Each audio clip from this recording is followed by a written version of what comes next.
හොඳයි. හරි. අපි අද දැන් කතා කරමු ට්‍රාන්සිස්ටරේ කොහොමද අපිට වැදගත් විදිහට එහෙම නැත්නම් අපිට ප්‍රයෝජනවත් විදිහට භාවිතා කරන්න කියලා. ට්‍රාන්සිස්ටරේ භාවිතය ගැන තමයි අද මම මෙතන ඉඳලා කතා කරන්න හිතාගෙන ඉන්නේ. හරි. ඒක ට්‍රාන්සිස්ටරේ භාවිතය ගැන කතා කරනකොට ඔන්න හොඳට මේ කියන කතන්දරේ අහගන්න ඕනේ. හරි. ඉතින් ට්‍රාන්සිස්ටරයක් සාමාන්‍ය මේ ප්‍රතිරෝධයක් හයි කරා වගේ අපිට බෑ මේ වැඩේ කරන්න. හරි. එහෙනම් අපිට සිද්ධ වෙනවා ට්‍රාන්සිස්ටරයක් අපිට ප්‍රයෝජනවත් විදිහට වැඩ කරව ගන්න මට්ටම ට්‍රාන්සිස්ටරේ පත් කරගන්න. ඒ වැඩේ කරන්න තමයි අපි ඉගෙන ගත්තේ මෙන්න මේ කියන ලාක්ෂණික තුන. ඒකෙන්ද ට්‍රාන්සිස්ටරේ ගැන කතා කරන්න බෑ ඇත්තටම මේ ලාක්ෂණික තුන ගැන අදහසක් නැත්තම්. ඒ හින්දා මම වැඩේ ලේසි වෙන්න ලාක්ෂණික තුන පහලින් අදලා තියෙනවා. මේ තියෙන්නේ ප්‍රධාන ලාක්ෂණිකය, මේක ප්‍රතිදාන ලාක්ෂණිකය, මේක සංක්‍රාමනික ලාක්ෂණිකය. හරි. අපි පොඩ්ඩක් බලමු සංක්‍රාමනික ලාක්ෂණිකය ගැන. මේක.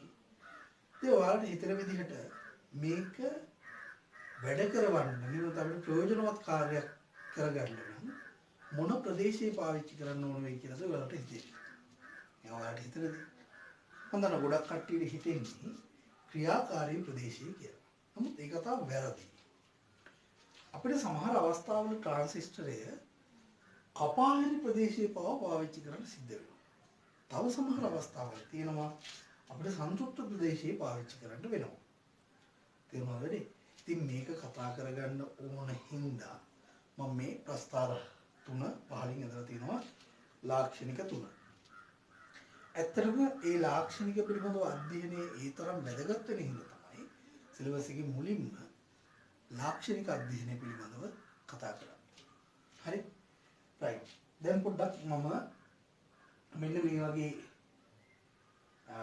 මේ ලාක්ෂණික වලින් අපි කොහොමද මේ වැඩේ කරගන්නේ කියලා පොඩි උදාහරණයක් එක්ක මම ඔයාලට පැහැදිලි කරනවා. පළවෙනි එක තමයි අපි දන්නවා මේ හදලා තියෙන්නේ පොදු විමෝචක අවස්ථාවේ ට්‍රාන්සිස්ටරයක් හයි කරලා තියෙන විදිය. මට කියන්නේ මේ ට්‍රාන්සිස්ටරේ NPN ට්‍රාන්සිස්ටරයක් නේ.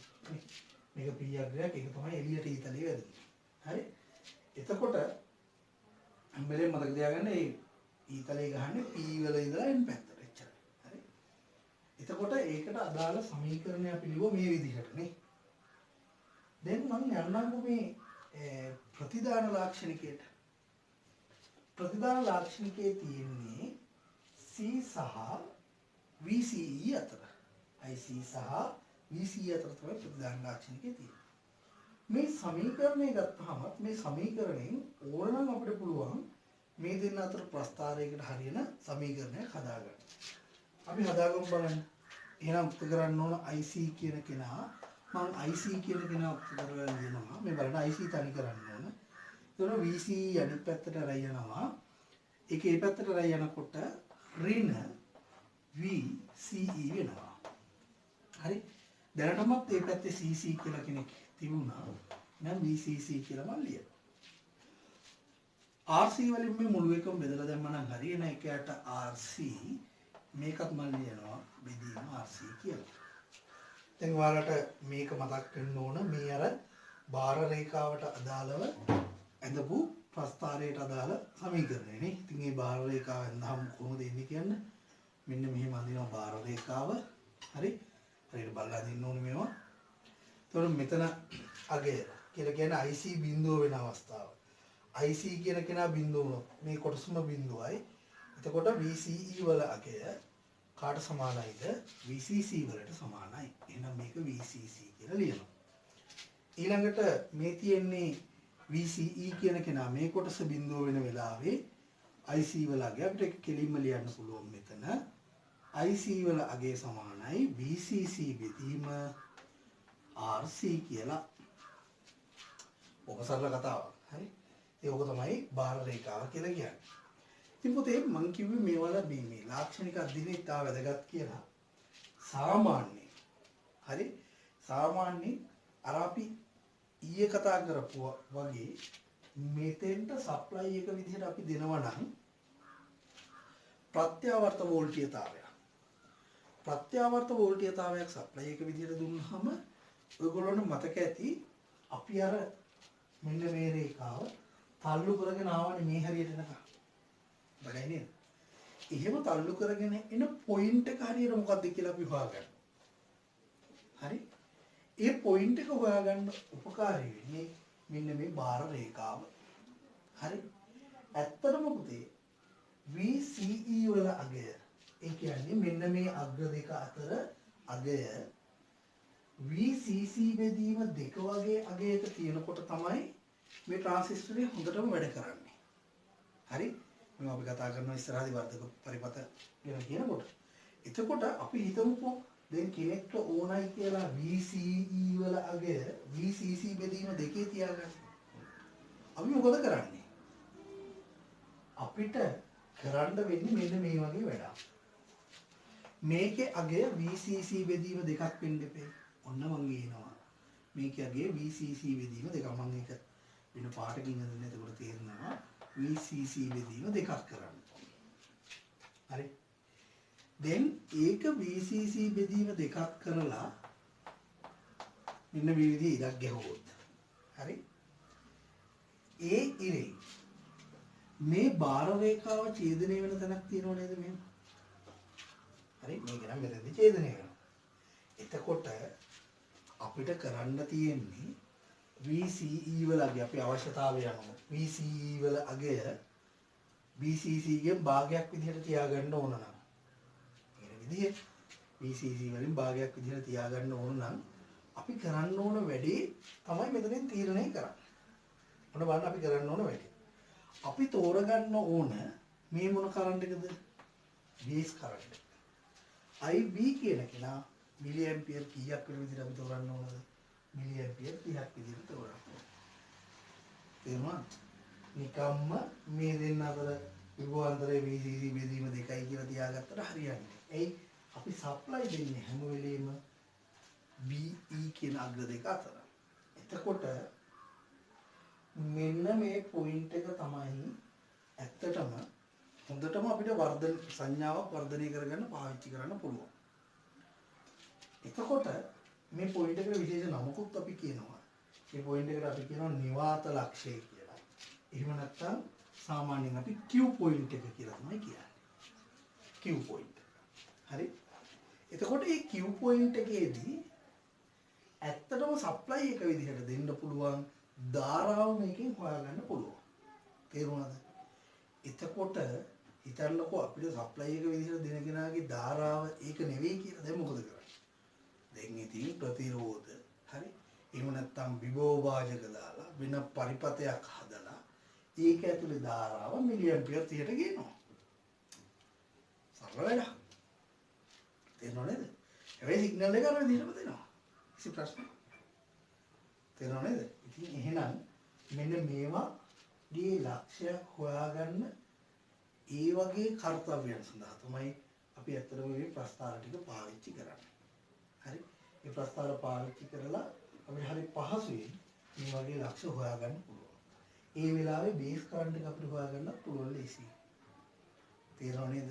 පැහැදිලිද වැඩි? රයිට්. එහෙනම් අපි ඊළඟ අවස්ථාවේ කතා කරමු. මොකද මම මේ සරල අදහසක් ගන්න මේ ප්‍රස්තාර වලින් කරන වැඩ ගැන කියන්නේ කි. හරි? ඉතින් ඒක හරියට තේරුම් ගන්න ඕනේ. හරි. ඊළඟට අපි ට්‍රාන්සිස්ටරේ පළවෙනි ඉදීව කතා කරන්නේ. ට්‍රාන්සිස්ටරේ ස්විච් එකක් විදිහට පාවිච්චි කරන්නේ කොහොමද කියලා. ස්විච් එකකින් අපි කරන්නේ මොකක්ද කියන්නේ?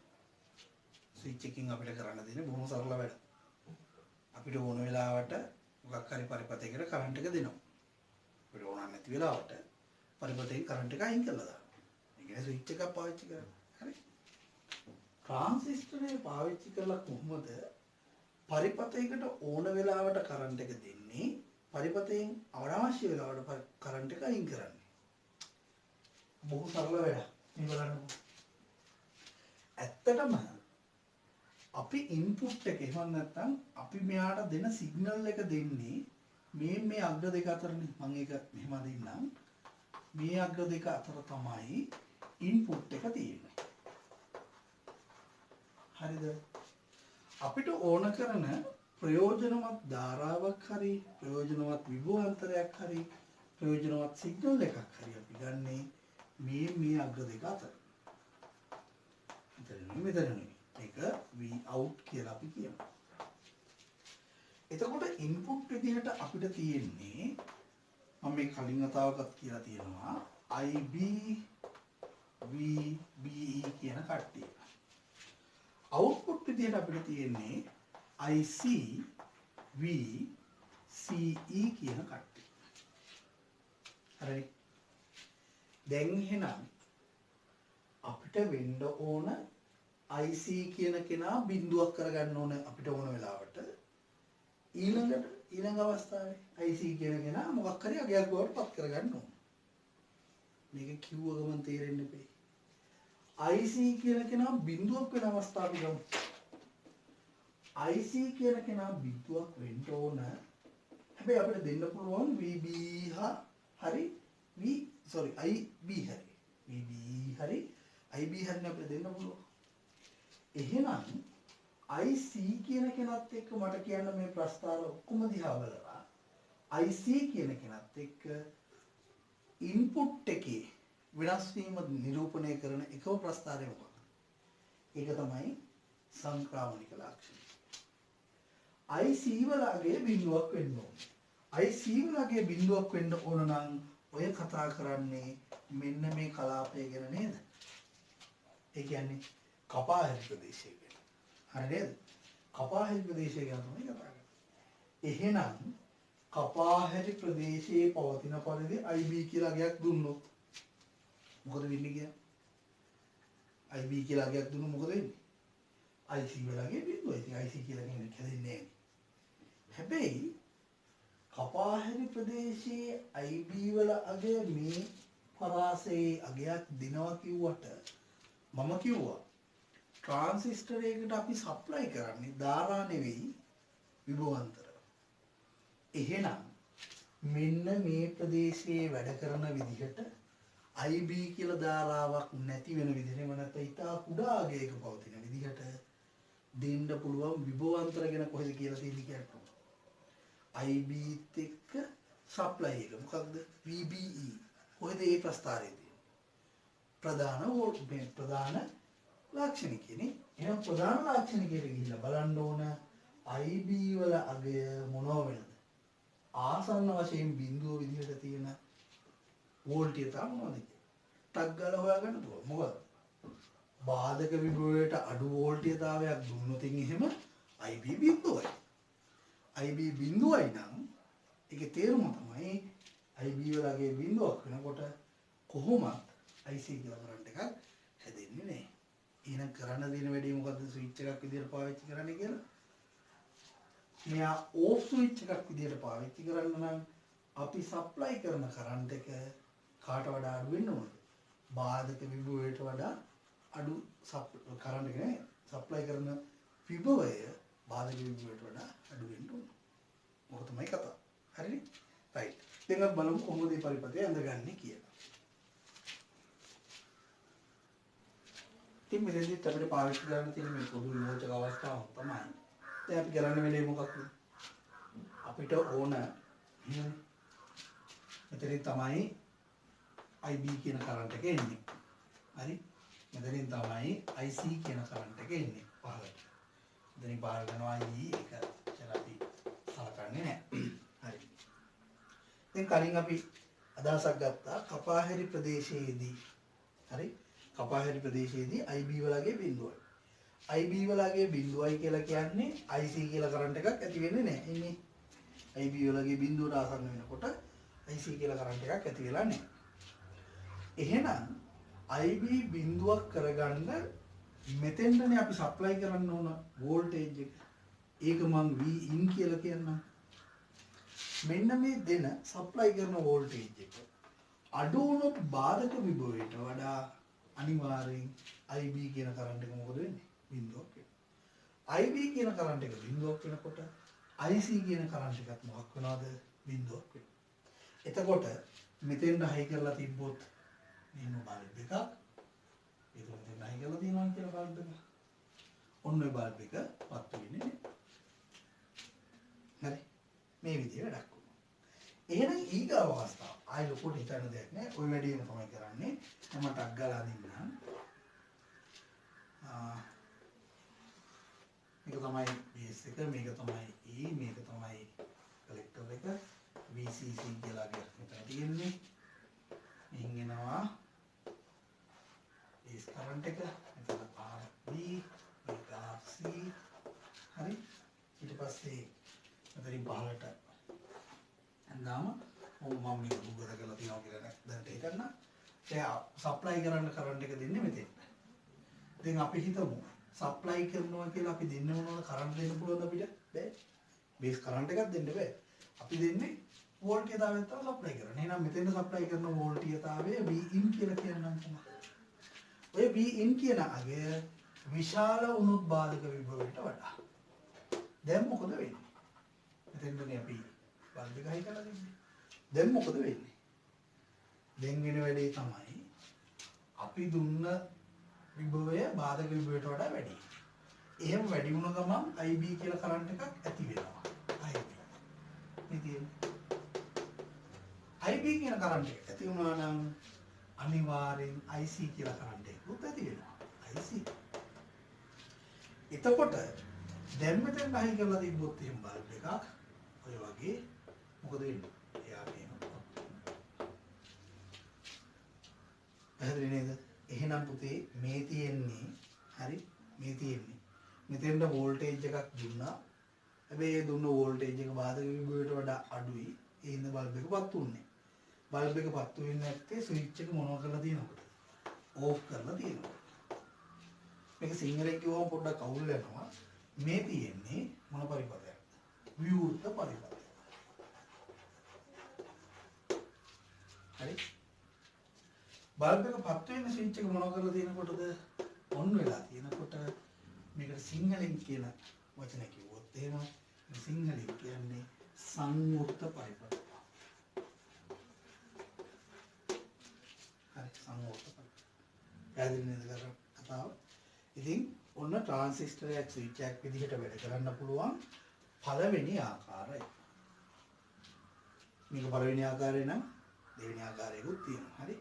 ඉස්සෙල්ලාම මේ ටික ලියන්න. හරි. තේරුණා ඇති කියලා මම හිතනවා. හරි. කරන්නේ මෙතන බාධක විභවයට වඩා අඩු විභවයක් දෙනවා.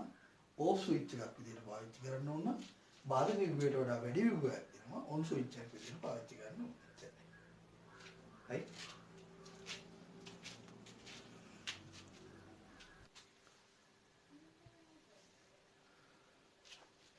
හොඳයි. මේ තියෙන අර දෙවෙනි ආකාරය. දැන් ඔයාලට පැහැදිලිව පේනවා. කලින් අවස්ථාවේ අපි පාවිච්චි කරේ මෙන්න මේ IC කියන කෙනා බිඳුව වෙන අවස්ථාවනේ. හරි. ඕෆ් ස්විච් එකක් විදිහට ඔන් ස්විච් එකක් විදිහට පාවිච්චි කරේ IC කියන කෙනාට අගයක් තියෙන අවස්ථාව. ඒක හරිය ලේසියෙන් අපි අතනින් හොයාගන්න. එතකොට ඒ වෙලාවේ අපි පාවිච්චි කරේ මෙන්න මේ කපා හැරි ප්‍රදේශය කියන එක. නමුත් පුතේ අපිට පුළුවන් ඔය වගේම මෙන්න මේ සංතෘප්ත ප්‍රදේශය ගත්තොත් මේ සංතෘප්ත ප්‍රදේශය තියෙනවා. ඒ සංතෘප්ත ප්‍රදේශය ගත්තත් අපිට පුළුවන් මේ වැඩේ කරගන්න. හරි. කපා හැරි ප්‍රදේශයයි සංතෘප්ත ප්‍රදේශයයි පාවිච්චි කරලා මේ වැඩේ කරගන්න පුළුවන්. හරි. right. අපි බලමු කොහොමද මේ වැඩේ කරන්නේ කියලා. උන්න හොඳට අහගන්න. කොහොමද සප්ලයි එක දෙන්නේ VBE කරානේ. වෝල්ටේජ් තමයි දෙන්නේ. එතකොට මෙතෙන්දී අර කිව්ව સિદ્ધාන්තෙ මෙහෙම අර කිව්ව කතන්දරේම තමයි පාවිච්චි කරන්නේ. අපි පළවෙනි අවස්ථාව ගමුකෝ මෙහෙම. Vin කියන කෙනා කුඩයි VB කියන අවස්ථාව කියලා. ඒ කියන්නේ මෙයා හරහා කරන්ට් එකක් පාස් වෙන්නේ නැහැ. මෙයා හරහා කරන්ට් එකක් යන්නේ නැහැ. IB කියනගේ බිඳුවයි මේ වෙලාව. IB වලගේ බිඳුව. IB වලගේ බිඳුව වෙලා තියෙනකොට මේක හරහා කරන්ට් එකක් යන්නේ නැත්නම් අපි ෂුවර් එකටම දන්නවා IC කියන කෙනාගේ අගයත් කාට සමාන වෙනවද? බිඳුවට සමාන වෙනවා. IB කියන කෙනත් බිඳුවයි IC කියන කෙනත් බිඳුවයි.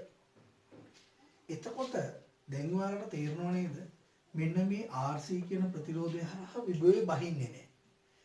RC හරහා විභවය බහින්නේ නැත්නම් මෙන්න මේ අග්‍රේ විභවයයි මේ අග්‍රේ විභවයයි සමානයි. මේ විභවය කියලා කියන්නේ VCC. එහෙනම් මෙතන අගය VCC කියලා ලිව්වා කෙනෙක්. පහළ අපි හිතුවොත් මෙයා භූගත කරලා තියෙන්නේ කියලා. හරි. කොහොමද පොදු සම්බන්ධයක් තියෙන්නේ? අපි හිතමු මේක භූගත කරලා තියෙන්නේ කියලා වැඩි ලේසියෙන්නේ. එහෙනම් අන්න මේ අග්‍ර දෙක අතර විභව අන්තරයක් හැදෙනවා. හරි. අපි දැන් මේ වෙලාවේ බල්බ් එකක් මෙතෙන්ට හයි කරලා තිබ්බොත් මොකද වෙන්නේ? මේ වෙලාවේ බල්බ් එක පත් වෙනවා. හරි. ඒ කියන්නේ ඔන් ස්විච් එකක් විදියට වැඩ කරනවා. හරි. කලින් වෙලාවේ බාධක විභවයට වඩා අඩු විභවයක් දුන්නාම ඕෆ් ස්විච් එකක් වුණේ. නේද? ඒ කියන්නේ විවෘත ස්විච් එකක්. දැන් බාධක විභවයට වඩා අඩු විභවයක් දුන්නාම මේක සංවෘත ස්විච් එකක් විදියට වැඩ කරනවා. right. ඊළඟට හොඳට බලන්න. ඊළඟට මේ BE අතරට දෙනවා අපි මෙයාව සන්තුෂ්ත කරන්න පුළුවන් જાතියේ විභවයක්. සන්තුෂ්ත කරන්න පුළුවන් જાතියේ ධාරාවක්. මම ඔයාලට පැහැදිලි කරා මෙන්න මේ රූප සටහනෙත් අපිට ලකුණු කරන්න පුළුවන් වුණා ওই විදිහටම මේ ටික ඇවිල්ලා කපා හැරි ප්‍රදේශය නේද? right. මේ ටික ඇවිල්ලා සංසුප්ත ප්‍රදේශය. එහෙනම් පුතේ මේ හරියේ තියෙන මොකක් හරි අවස්ථාවකට අදාළව BCE අගයක් තෝරගත්තා නම් IC අගයක් තෝරගත්තා නම් IB අගයක් තෝරගත්තා නම් අපිට ඒ ට්‍රාන්සිස්ටරේ සංතෘප්ත කලාපයට තල්ලු කරලා දාන්න පුළුවන්. අන්න ඒ වගේ එකක් දුන්නොත් මොකද වෙන්නේ කියලා මම කතා කරන්න යන්නේ. මේ බලන්නකෝ. සංතෘප්ත කලාපයට ගියා නම් හරි සංතෘප්ත කලාපයේ තියෙනකොට අපි දන්න දෙයක් තියෙනවා. මොකක්ද අපි දන්න දේ කියන්නේ? සංතෘප්ත කලාපයේදී මේ බලන්න. සංතෘප්ත වෙලාවේදී IC කියන කෙනා IC ට ගන්න පුළුවන් උපරිම අගය එනවා. ඒ කියන්නේ මේ කොටස උපරිම අගයට ඇවිල්ලා තියෙනවා. ඒ කොටස උපරිම අගයට එනකොට VCE කියන කෙනා මොකක් වෙනවා කියනවාද? බිඳුවක් වෙනවා. එහෙනම් අපිට කෙලින්ම කියන්න පුළුවන් මෙයා සංතෘප්ත කලාපයේ තියෙන විදිහට මේ අගය දුන්නොත්. හරි මම ඒක නිකන් ලියන්නම්කො මෙහෙම. ඇත්තටම බාධක විභවයට වඩා වැඩි වෙන්න බෑ ෂුවර් එකටම. බාධක විභවයට වඩා Vin කියන කෙනා වැඩි. එහෙම වුණාම මෙයා යනවා සංතෘප්ත කලාපයට කියලා. අපි හිතුවොත් මේක සංතෘප්ත කලාපයට ගියාට පස්සේ IC කියන කෙනා එයාගේ උපරිම අගයට එනවා. IC වල උපරිම අගයට. IC maximum. හරි. ඒක IC maximum වලට ආවට පස්සේ මට කියන්න වෙන වැඩි VCE කියන අගය මොකක් වෙනවද? බිඳුවක් වෙනවා. VCE කියන අගය සමානයි බිඳුවක් වෙනවා. VCE වල බිඳුවක් වෙච්ච ගමන් ඒ කියන්නේ මේ අග්‍ර දෙක අතර විභවාන්තරය බිඳුවක් වෙනවා. දැන් මෙතෙන්ට ගෙනල්ලා බල්බ් එකක් හයි කරයි කියලා මොකුත් වෙනවා. මේ හයි කරපු විදිහම කියලා පත් වෙන්නේ. හරි?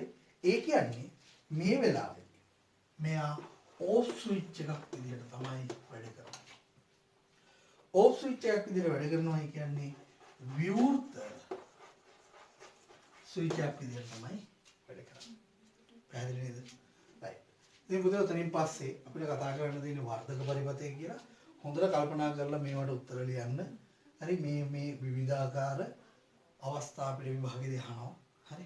මේ පාර මම හිතනවා ටිකක් දැන් අර වෙන පැටර්න් එකකට ගණන් අහන හින්දා සාමාන්‍යයෙන් එක ගානක් ඇතුලේ ට්‍රාන්සිස්ටර් උත් අහනවා IC උත් අහනවා නේ.